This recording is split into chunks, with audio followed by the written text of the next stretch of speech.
Mark Haynes doing stuff. Back at it with another Shirtless movie review. Okay, today is Tuesday, and I go to movies every Tuesday. So this week, the movie that I saw was called The Smashing Machine.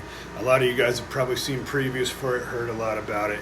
It's of course starring Dwane "The Rock" Johnson. He bulked up. He was looking, big and shredded for this movie. And it is based on true events about a man named Mark Kerr. And it's pretty much, about his life, his struggles. He was an MMA fighter. The movie takes place in the late 90s, early 2000s, like 2000. With when the up and coming, when the whole UFC, mixed martial arts fighting was getting started. Mark Kerr was one of the pioneers of this fighting, so the story centers around him, and a lot of it has to do with his, him and his relationships, his love interest, and also one of his close friends, things like that, the struggles of everything. So we'll start out with things that I liked about the movie. I thought The Rock, I wanted to see this movie because The Rock had to actually act in this movie. A lot of times when The Rock does movies, he plays the same character, which is basically himself. And he just does the same thing in all the movies, gets a cash grab, makes money, but doesn't really have to do anything other than be himself. This movie, this boxing, not boxing, but fighting movie, it was about somebody else, so he had to play that character. He had to be this actual person. So, got to see The Rock's acting chops, which was decent. He did a good job with it. So it was nice to see him actually have to work for that paycheck and actually do the acting. So I did appreciate watching that. The movie, it wasn't directed poorly or anything like that. I think, and I'm a fan of the UFC. I love watching the fighting and stuff.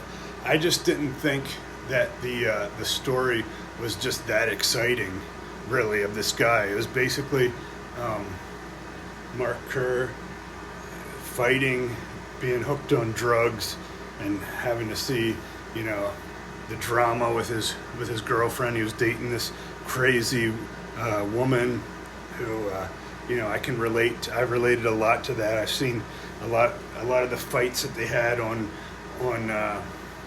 in the movie reminded me of different fights that I've had with different relationships. So he's on drugs. They're fighting, and then he does his thing, as a professional mixed martial arts fighter with a wrestling background. But it shows the fights that he does. He goes over to Japan, competes in a fighting tournament. But I just didn't think it was that notable of a life to make a movie about, really. It was cool.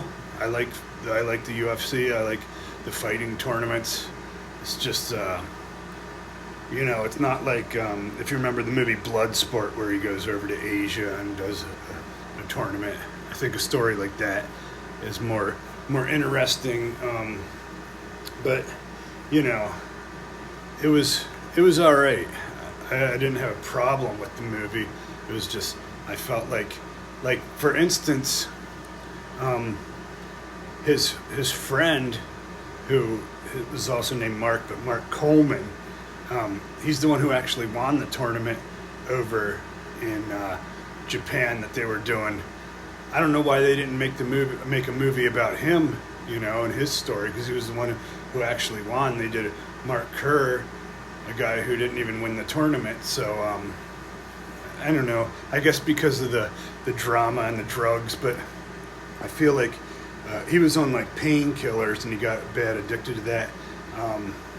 The opiates. which, you know, is very common in like contact sports, especially in that time in the 90s. There was this painkiller called Dwane. You know, I was too young. I never, you know, had to mess with anything like that.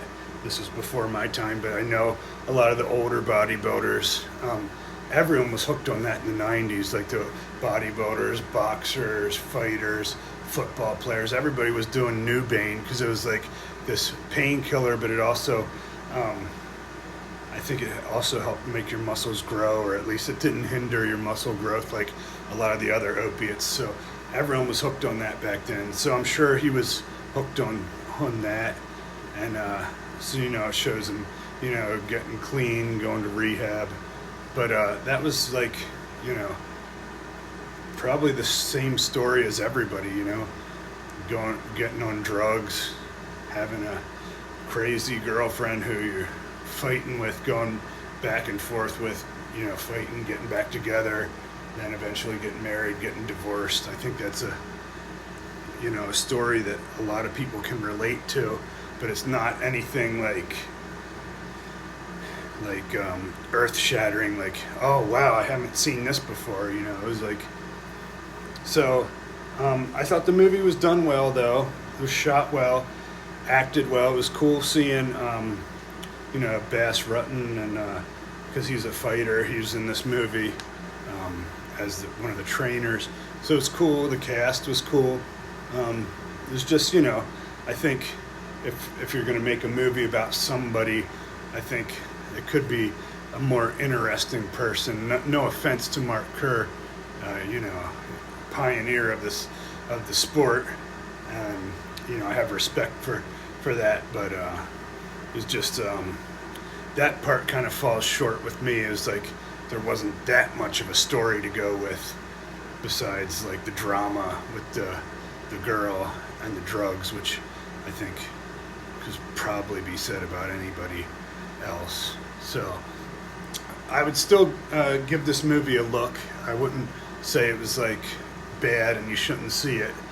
Just I don't think it doesn't make, you know, the top movies of my year or anything, which is interesting because I still think right now my favorite movie of the year is F1, which is about racing, which I'm not even a fan of racing, but I just loved the movie. I thought that was really good. And it's interesting because this is a sport that I actually am a fan of, but the movie wasn't my favorite. So you would think it would be flip-flop, like I would be more of a UFC type movie would be my number one, and a racing movie would be down there. But it was just, you know, that's what a story can do. It can make or break the movie. But yeah, as I said, this wasn't bad. I would recommend seeing it. It just wasn't my favorite, and I don't think probably not even a top 10. Maybe if it makes the top 10, it's like towards the bottom of the top 10. But yeah, still recommend seeing it though, and huge respect for Mark Kerr and all the fighters and pioneers of the sport. And it was good seeing The Rock in that role. So check it out. Let me know what you think. Make sure that you subscribe and like this video, and I'll be doing more Shirtless reviews because I see a movie pretty much every week. As I said, Mark Hain's doing stuff.